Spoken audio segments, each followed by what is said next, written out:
Assalamualaikum warahmatullahi wabarakatuh. Kembali lagi dengan channel Suara Kala. Sebelum masuk ke ceritanya, tekan dulu tombol like, juga subscribe channel ini. Dan nyalakan juga lonceng notifikasinya, agar tidak ketinggalan cerita-cerita lainnya. Dan yang mau langsung membaca kisah ini, bisa masuk ke akun Twitter @netrasandikala. Tanpa berlama-lama, mari kita mulai ceritanya.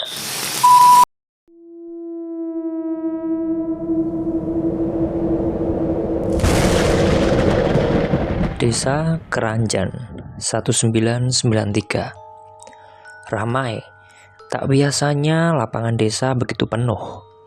Kumpulan manusia berdesakan, saling sikut dan dorong. Warga desa tetangga pun ikut datang berduyun. Banyak pula pedagang dengan semangat menjajakan jualannya. Acara ini memang sudah dinantikan seluruh warga. Upacara adat untuk menyambut datangnya musim panen, sekaligus sebagai rasa syukur atas keberkahan Tuhan. Desaku berada di ketinggian, sebuah desa kecil di wilayah Jawa Tengah, dengan jumlah warga tak begitu banyak. Hampir separuh wilayah permukiman digunakan untuk ladang sayuran. Sisanya untuk rumah tinggal yang berjarak cukup jauh satu sama lain. Cering, cering, cering. Suara lonceng dari hentakan kaki para penari mulai terdengar berirama. Penonton bersuara penuh gairah saat melihat satu persatu penari muncul dari arah tenda sederhana di belakang panggung. Mereka berjalan beriringan menjadi membentuk satu barisan. Yang paling depan biasanya kami sebut sebagai kepala suku, sedang lainnya sebagai danyang atau pengiring. Tak hayal penari laki-laki tampak gagah, yang perempuan begitu ayu. Sementara penari yang wajahnya dirias menyerupai sosok buto, dengan gerakan dan gesturnya yang menyeramkan, mampu menjadikan puncak acara begitu meriah. Cering! Satu hentakan kaki dari kepala suku menjadi penanda awal. Dengan luas mereka berputar, melompat, dan bergerak tegas mengikuti irama gamelan. Kuperhatikan salah seorang penari di tengah panggung. Gerakannya begitu anggun, tanpa menghilangkan kesan gagah, membuat sepasang mata perempuan tertuju padanya. Aduh, menika larini sinten nggih Bu? Gagah saestu. Ucap seorang wanita di sampingku dengan tangannya menunjuk ke arah Setio. Aku terkekeh geli.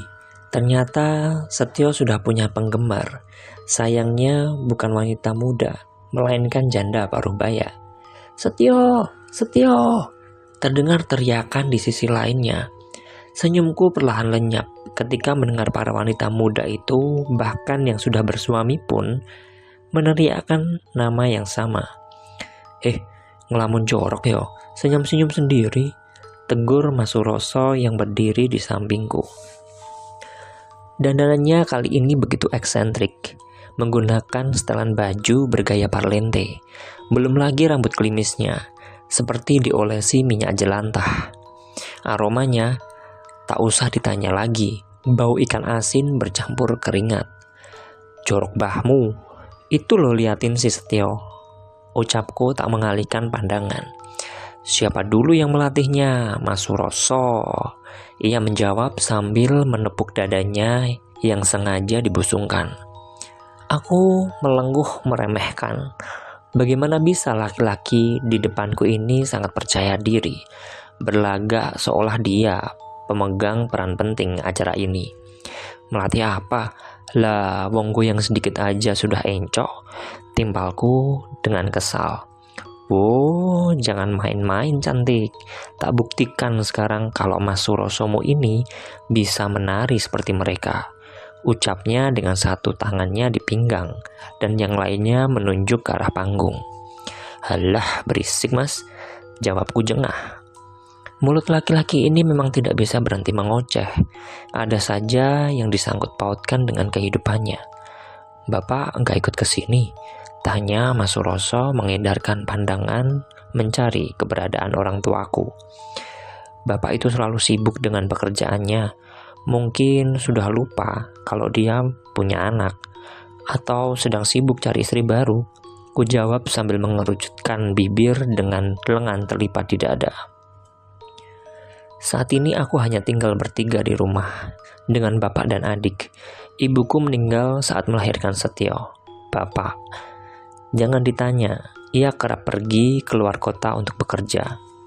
"Hus, jangan ngomong sembarangan. Begitu juga bapakmu loh, Nduk," tegur Mas Suroso. Tatapannya seketika berpaling ke arahku. Aku tidak pernah membenci bapak, hanya kurang setuju dengan didikannya. Untuk materi bisa ku acungkan 10 jempol bersamaan, tetapi untuk kasih sayang, diancam dengan hukuman gantung pun, ia tak akan sudi memberikan. "Kamu ngomong gitu biar dapat restu kan? Kalau perilakumu seperti dia, ku tebas pisangmu," bisikku tegas mengancamnya. "Ya ndak tonduk, sampean kan ngerti, Mas Suroso itu orang yang bertanggung jawab," jawabnya penuh percaya diri. Kumajukan bibir, tidak percaya dengan ucapannya. Kembali kupalingkan kepala ke arah depan. Pentas seni itu jauh lebih menarik ketimbang melihat wajah Mas Suroso yang sok ganteng. Adegan yang dinantikan para penonton dimulai. Mereka dengan luwes memerankan adegan saling pukul satu sama lain. Belum lagi efek asap yang ditimbulkan oleh panitia acara, serta bau kemenyan yang khas, menjadikan suasana tampak lebih magis dalam medan pertempuran.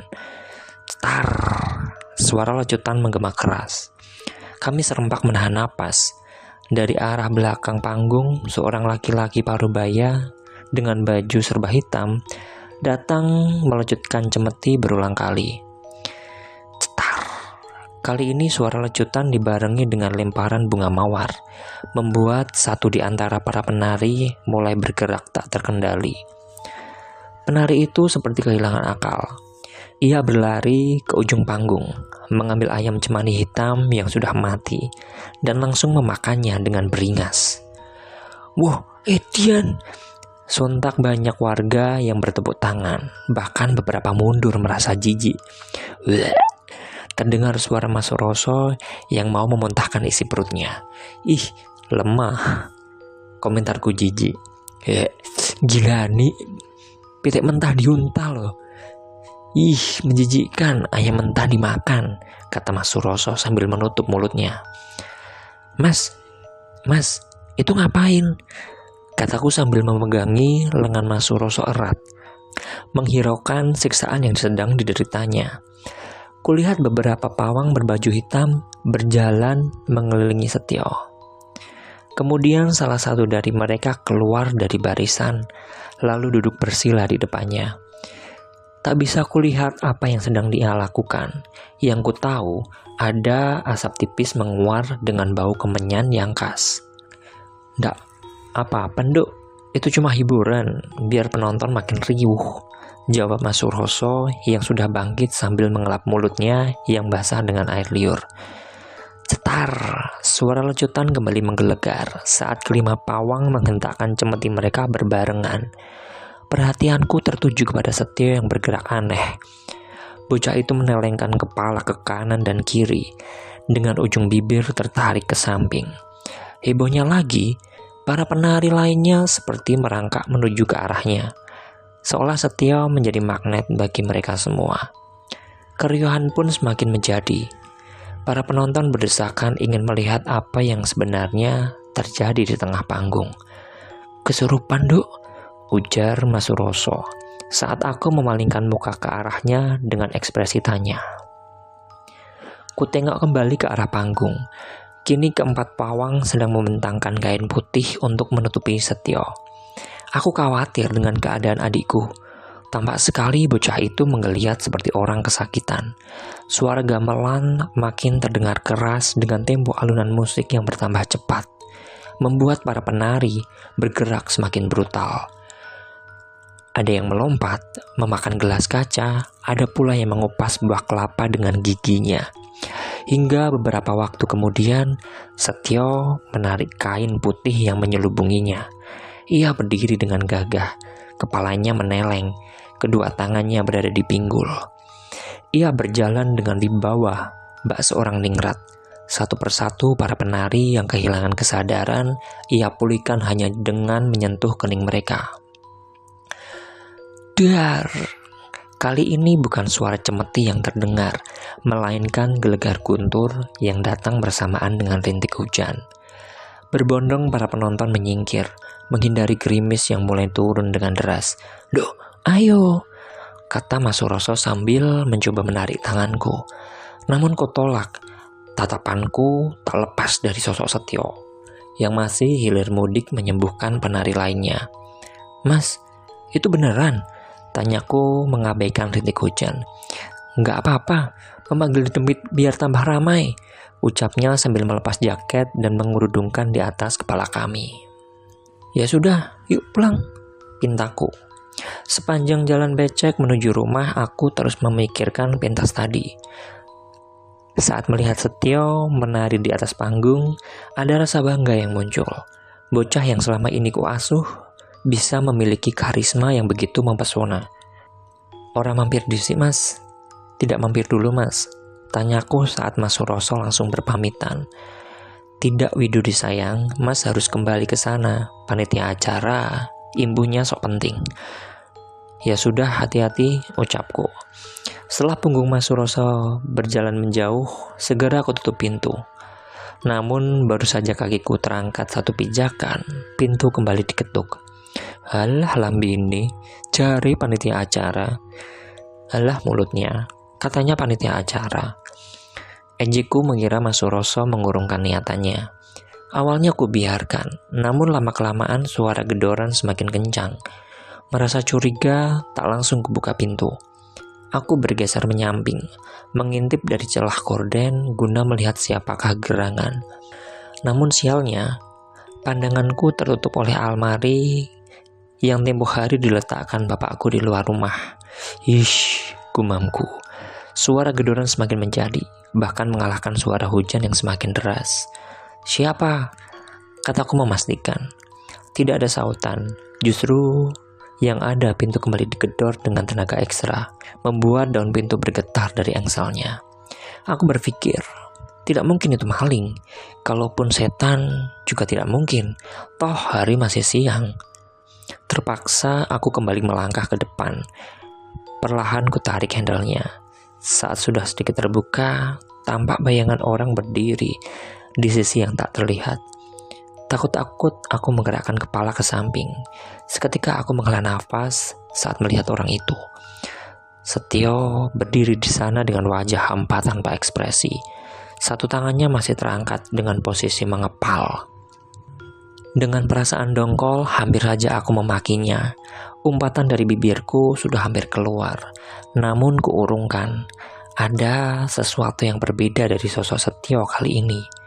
Ia menatapku dengan sorot mata tajam dan seringai yang menakutkan. Ada pun noda merah di sekeliling bibirnya. "Minggir," geramnya. Aku mundur selangkah memberinya jalan. Aura Setio begitu berbeda. Bahkan aku sudah hidup 15 tahun dengannya, hanya bisa diam terpukau. Blam! Pintu kamar Setio dibanting dengan keras. "Astagfirullah," ucapku kaget. "Setio, kue ngapa sih?" "Setio, kamu kenapa?" tanyaku pelan. Ia tidak menjawab, hanya terdengar suara geraman yang muncul. Khawatir bocah itu masih kesurupan, ku coba untuk bertanya sekali lagi. Jika masih seperti itu, aku berniat untuk memanggil Mas Suroso. "Setio," kataku. Rasa berisik nira pengen ciloko." "Tidak usah berisik kalau tidak mau cilaka," ucap Setio dengan suara berat. Aku menelan ludah, lantas bergerak cepat ke arah samping. Tetapi saat hampir mencapai ruang depan, ku dengar pintu kamar Setio kembali dibanting dengan keras. Tampak Setio keluar dari kamar. Wajahnya hampa tanpa ekspresi, namun terlihat garang. Matanya pun tak berkedip saat melotot ke arahku. Cering, Setio menghentakkan kakinya, membuat lonceng yang ia pakai bergetar berirama. Perlahan kulangkahkan kaki ke belakang. Ada kengerian yang selama ini tak pernah kulihat dari seorang Setio. Cering, Setio kembali menghentakkan kaki satunya, dibarengi dengan senyum menawan sekaligus mengerikan. Setio, sadar! Orangku ketakutan sambil menggerakkan tangan menggapai-gapai pintu yang tak kunjung tersentuh. Cering. Kali ini Setio mulai melangkah dengan hentakan kakinya satu persatu. Gerakannya patah-patah, seolah ia memang sengaja menakutiku. Dan saat Setio hampir mencapaiku, spontan mataku tertutup. Beberapa saat suara lonceng menghilang, lalu seketika tubuhku bergetar saat merasakan sentuhan dingin di pundakku. Dengan napas bergetar, ku beranikan untuk membuka kelopak mata. Kini Setio sudah berada di depanku, dengan kepala bergerak maju ke sisi kiri. Saking kagetnya aku hanya bisa menutup mata dan menggelengkan kepala. Handukku di mana? Aku mau mandi, ucap Setio lirih. Mendengar ucapannya, kelopak mataku langsung terbuka lebar. Dan yang kudapati, bocah gila itu sedang menahan tawa di bibirnya. Ancok! Teriak aku keras mencoba mendorong Setio sekuat tenaga. Seperti sudah terbaca, bocah itu menahanku, lalu berlari ke kamarnya dengan suara tawa membahana.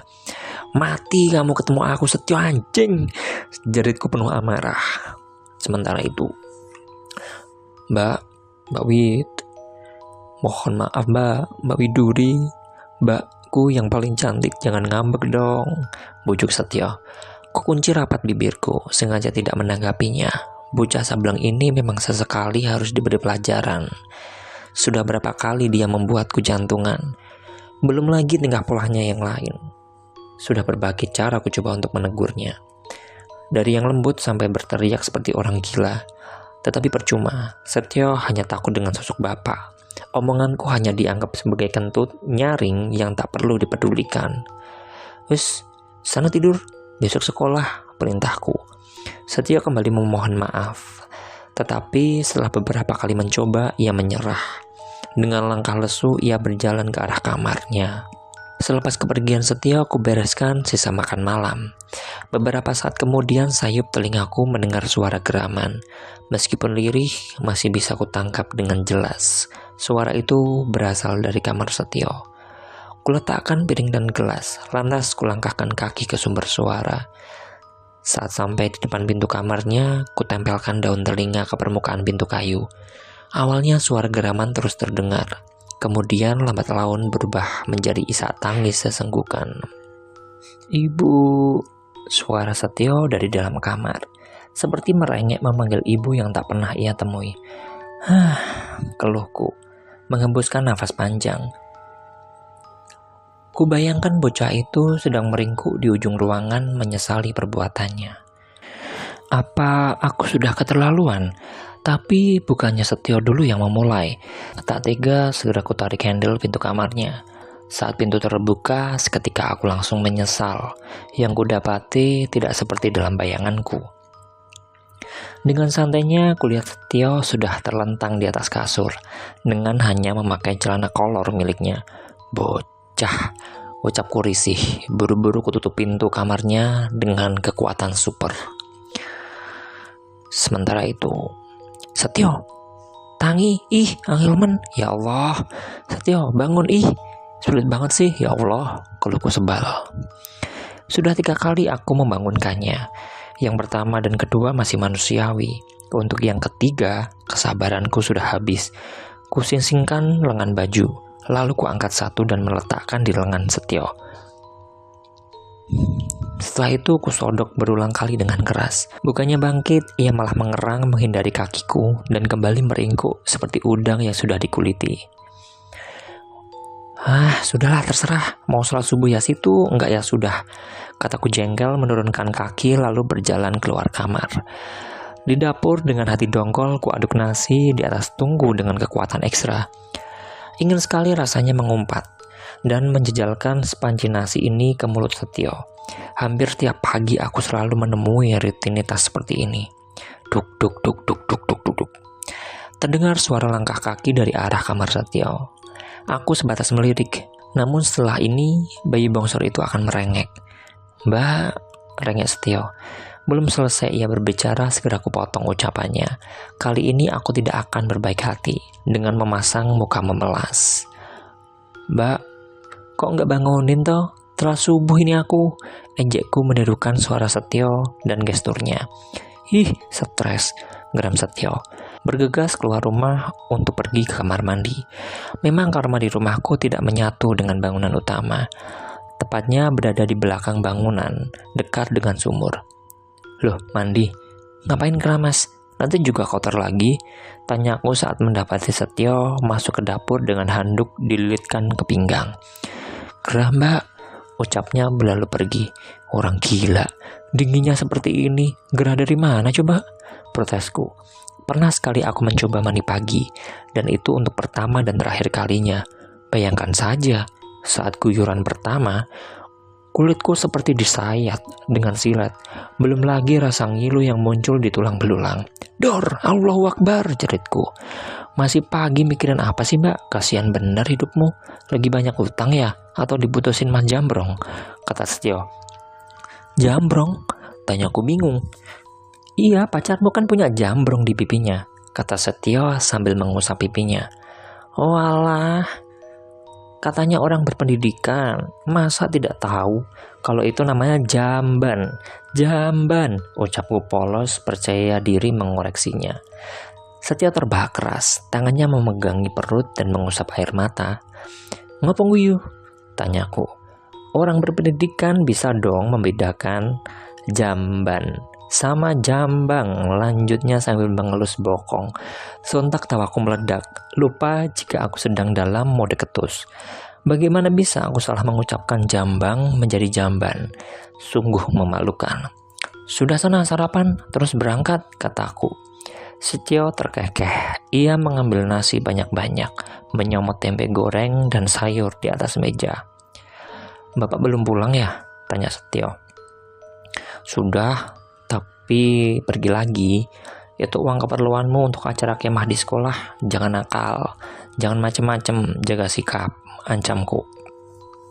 Setio mengangguk, segera menghabiskan sarapannya. Aku dan Setio berjalan beriringan di jalan setapak. Meski harus memutar untuk sampai ke pasar, tetapi setidaknya aku punya teman seperjalanan.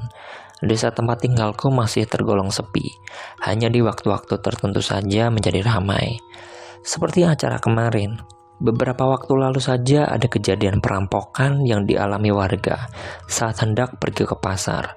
Padahal sinar mentari sudah menyingsing. Gila memang, penjahat zaman sekarang tidak ada takut-takutnya. "Mbak, nanti berani tidur sendirian di rumah?" tanya Setio. "Emang kenapa?" Mata Setio menyipit. Aku tahu apa yang sedang ia rencanakan. Sudah hafal betul dengan perangai bocah ini. Wis, aku wis ngerti. Orang no demit ning dunia iki. Sudah, aku sudah tahu. Tidak ada demit di dunia ini. Tugasku mempercepat langkah. Setio terkekeh. Ia bergegas menyusulku. "Tapi beneran, Mbak. Aku sendiri yang mendengarnya. Makanya semalam aku tidur larut," kata Setio. "Tak kupedulikan. Mau sampai mulutnya tumbuh pohon durian pun aku tak akan menanggapi. Aku paling benci dengan segala sesuatu yang berhubungan dengan hal gaib. Kupikir orang-orang yang suka dengan hal yang berbau demit merupakan orang gila. Hidup normal saja sudah cukup pusing, malah cari masalah dengan ketakutan setiap saat. Heran." "Tapi Mbak, ini beneran, dengerin dulu. Jadi, pas tengah malam kemarin, aku dengar ada suara lirih wanita. Awalnya tidak kugubris, tapi semakin lama suara itu semakin jelas. Kamu tahu kan mitosnya?" tanya Setio mengimbangi langkah kakiku. "Mitos apa?" tanyaku menghentikan langkah. Mulut Setio tertarik senang. Aku sudah masuk ke dalam perangkapnya. Bodohnya diriku ini. selalu ingin tahu dengan hal-hal yang tidak penting. Kalau kita dengar suara demit menjauh, berarti setan itu sedang ada di dekat kita. Nah, begitu juga sebaliknya. Iya, beruntung dong, berarti setannya gak sudi ketemu sama kamu, timpalku. Awalnya aku berpikir seperti itu. Setio seketika berhenti berbicara. Ia berdiri mematung, menatap waspada ke arah belakangku. Perlahan dia menaikkan tangannya menuju ke arah pepohonan rimbun di belakangku. Spontan aku berpaling, mengedarkan pandangan mencari sesuatu yang ditunjuk olehnya. Dor! Jerit Setio keras sekali, membuat tubuhku terlonjak sampai jatuh ke tanah. Aduh, erangku. Setio terbahak tanpa rasa bersalah sedikit pun, membuat amarahku bangkit seketika. Bocah gila, Sinting, anaknya Purnomo gila, ucapku. Setio masih terbahak melihat kondisiku. Ia lupa dengan permintaan maafnya semalam. Bocah kurang perhatian memang seperti itu. Andai ibu masih ada, pasti bisa mendidiknya jauh lebih baik. Mbak, kata Setio lirih, menyadari candaannya berlebihan. Ia mengulurkan tangannya untuk membantuku, namun kutepis. Lantas, kutopang tubuhku dengan tangan agar bisa berdiri, dan berlalu pergi tanpa mengucapkan sepatah kata pun. Setio mengejarku, memanggil namaku berulang kali, mengucapkan permohonan maaf. Bodoh amat, biar tahu rasa, batinku jengkel. Tak menyerah, bocah itu mengikutiku sampai ke ujung desa. Mbak, maaf, ucapnya. Tak kugubris dan terus berjalan ke arah jembatan penghubung desa dan pasar. Mbak, maaf, ucap Setio terus menerus. Aku tetap diam membisu. Mau dia loncat dari jembatan pun aku tak sudi memaafkannya kali ini. Belum lagi rasa marahku mereda karena kejadian tempo hari, sekarang ditambah lagi dengan gurauannya yang berlebihan, dasar memuakkan. Aku terus berjalan, hingga saat berada di ujung jembatan, perhatianku teralih. Seketika aku mundur dan menarik Setio untuk menjauh. Mbak, kenapa? Ucapnya mengikuti arah pandanganku. Astagfirullah, apa itu mbak? Tanya Setio saat melihat sebuah nisan yang tergeletak di pinggir jembatan lengkap dengan bunga tabur di sekelilingnya. Aku menggeleng, kembali menarik tangan Setio untuk mundur. Tetapi bocah itu justru melepaskan tanganku dan berjalan ke arah benda tersebut. Ia jongkok dan mengamati, lalu berdiri dan melongok ke arah bawah jembatan. Astagfirullah, mbak, merene, jerit Setio, nyaring menatapku dengan pandangan ketakutan. Kenapa? Tanyaku tak bergerak, berpikir kalau Setio kembali berulah untuk mengerjaiku. Itu, kata Setio yang langsung bergerak cepat ke arahku. Jari telunjuknya terus mengacung ke arah bawah jembatan. Sejenak ku amati bocah itu. Tidak mau terjebak lagi dengan candaannya, namun kali ini ada yang berbeda. Sorot ketakutan benar-benar terpatri dari wajah Setio. Dengan langkah pelan, aku maju dan melongok ke bawah jembatan. Dan itulah awal penyesalan yang akan kulalui di hari-hari berikutnya. Astagfirullah, jeritku nyaring, langsung melompat ke belakang. Kulihat ada yang tergantung dengan seutas tali. Benda itu seperti gantungan kunci yang masih tertempel di pintu kayu. Bergerak pelan saat terkena hembusan angin. Itu apa? Tanyaku memastikan. Setio pun menggeleng. Ia ragu kalau benda itu adalah tubuh manusia. Sana lihat lagi, perintahku. Itu mayat mbak, orang gantung diri, kata Setio. Lihat lagi, siapa tahu itu karung beras, kataku mencoba berpikir positif. Setio tak mau bergerak.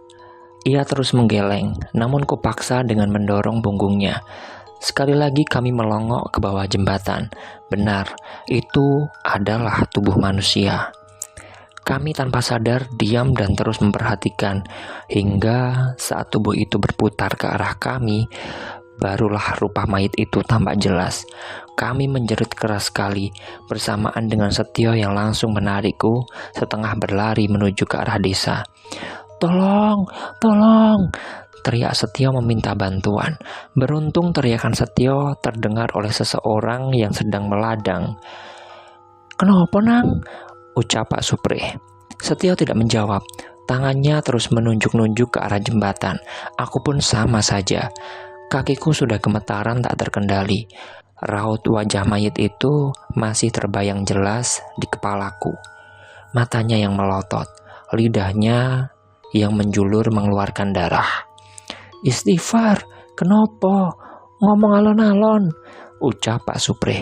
Mayit, gantung, jembatan," ucap Setio setelah menemukan suaranya.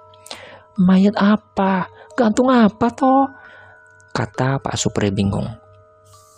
Sekali lagi kami memberitahu Pak Supri apa yang barusan kami lihat.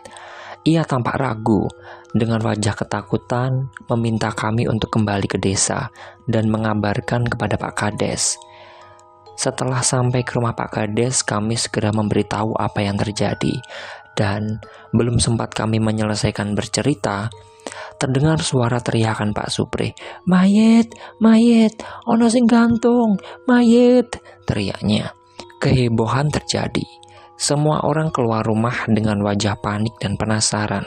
Buru-buru Pak Kades berdiri dan berlari ke arah Pak Supri. "Mbak, aku takut," ucap Setio masih beringsut di sampingku.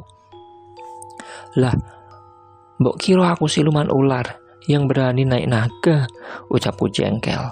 Dia yang laki-laki tidak menenteramkan, justru menambah pusing dengan ocehannya. "Sudah, kalian tenangkan diri. Bapakmu kemana?" tanya Bu Kades. "Kerja, Bude," kami jawab serempak.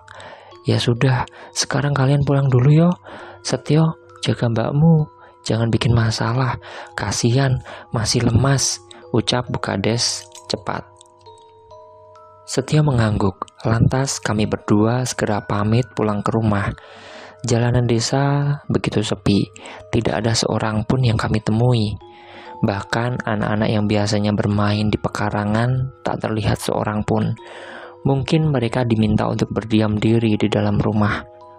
"Mbak, kamu tadi lihat tidak benda yang ada di sisi kiri jembatan dekat sama mayit itu?" ucap Setio. Aku menggelengkan kepala, tidak melihat benda apapun kecuali nisan dengan bunga tabur di sekelilingnya. "Memangnya ada apa?" tanyaku. Setio menengok kanan kirinya, memastikan tidak ada orang sekitar.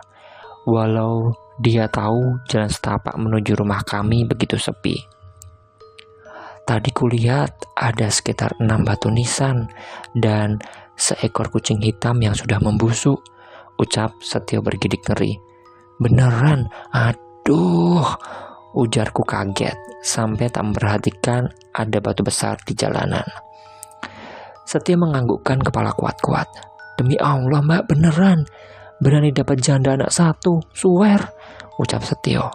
"Hus, ya sudah, jangan ceritakan ke orang-orang. Ayo cepat," perintahku. Kutarik tangan adikku untuk bergegas. Tidak kupedulikan kaki yang ngilu dan jalanan yang becek tergenang lumpur. Jauh lebih baik untuk segera sampai di rumah saat ini. Dan saat sudah hampir sampai, dari kejauhan aku melihat Mas Suroso duduk di amben depan. Tanpa berpikir panjang, aku berlari dan segera memeluknya. "Loh, kenapa, Nduk?" ucapnya khawatir. "Aku takut, Mas. Ada yang gantung diri di jembatan."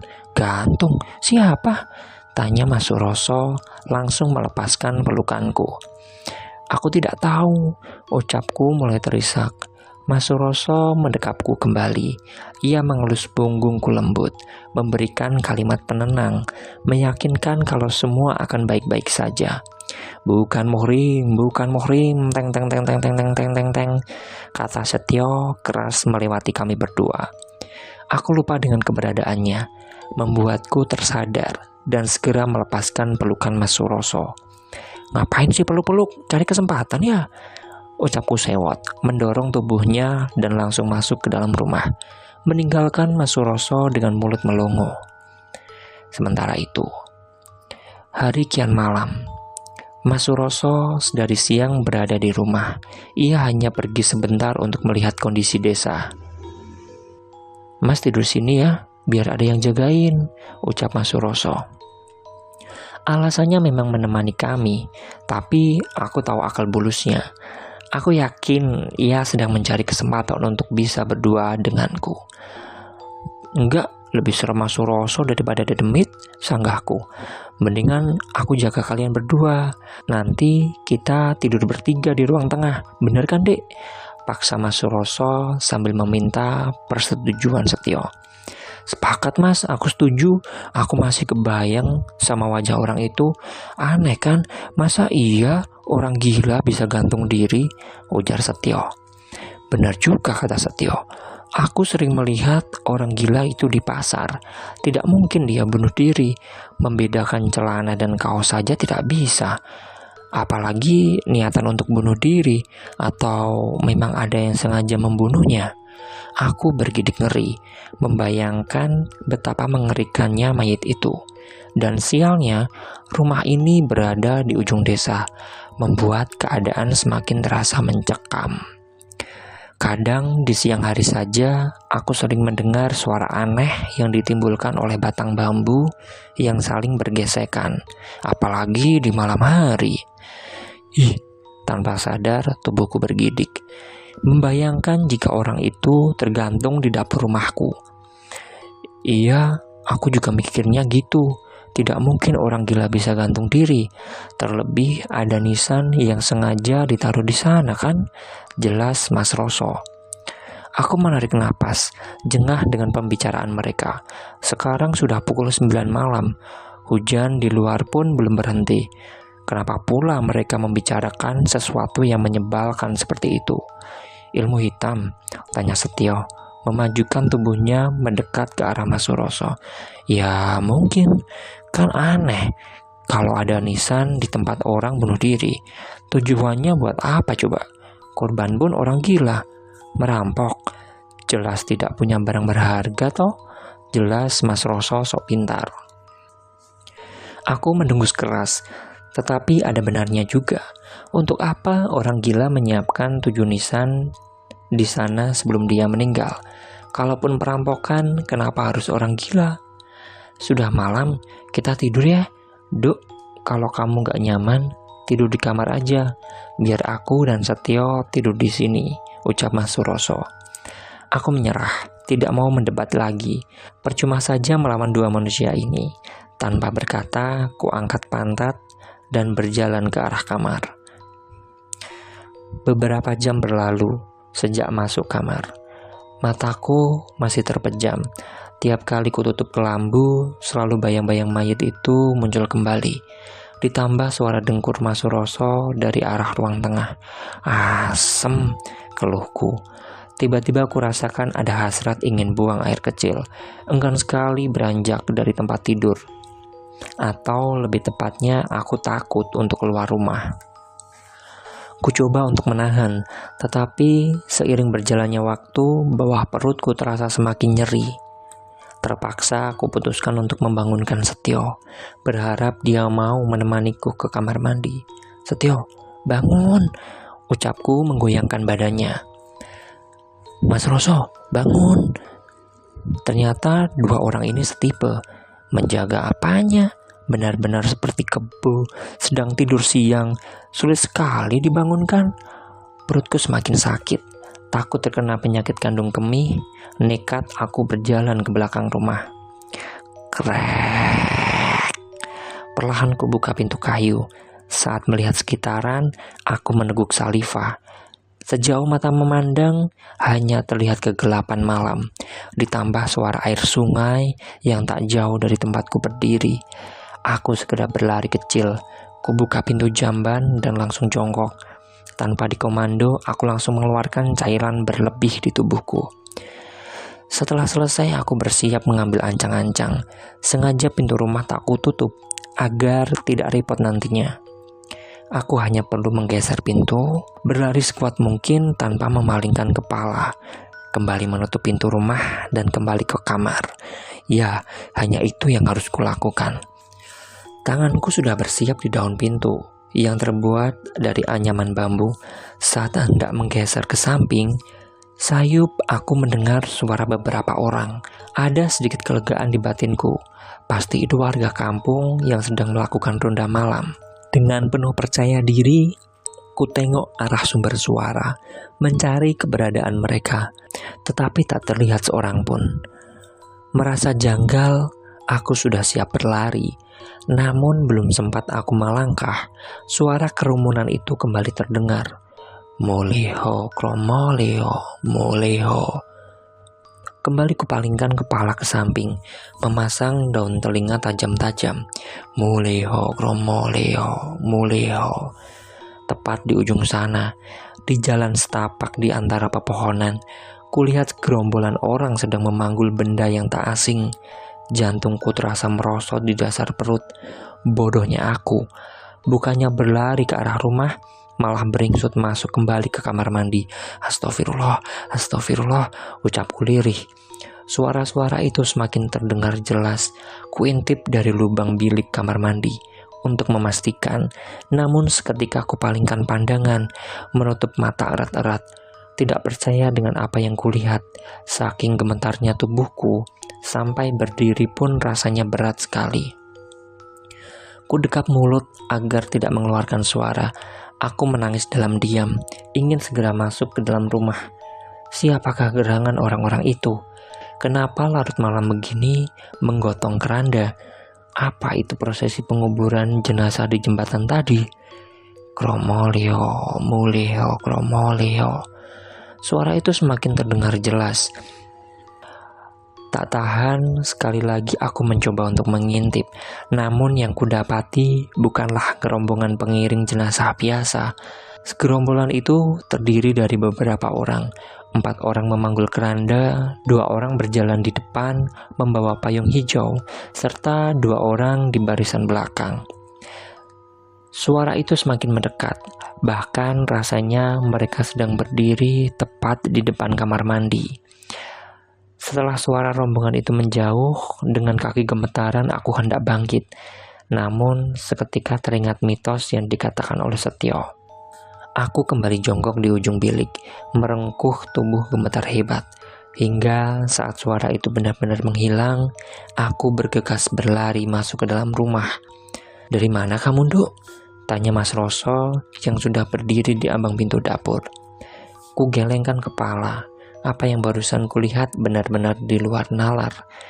Biasanya setan hanya berbentuk pocong atau kuntilanak, tapi ini pengiring jenazah, lengkap dengan keranda bambu dan payung hijau yang sering dipakai untuk menutup kepala si mayit. Bedanya tidak ada kain hijau yang menyelubunginya. "Tidur, Mas, sudah malam," kataku melewati Mas Roso begitu saja, sama sekali tak tertarik untuk membahasnya malam ini. Oke, teman-teman, sekian kisah kali ini. Bagaimana menurut kalian? Silahkan komen di kolom komentar. Mohon maaf bila ada salah pengucapan atau ejaan yang kurang sesuai. Nantikan kelanjutannya hanya di channel Suara Kala. Assalamualaikum warahmatullahi wabarakatuh.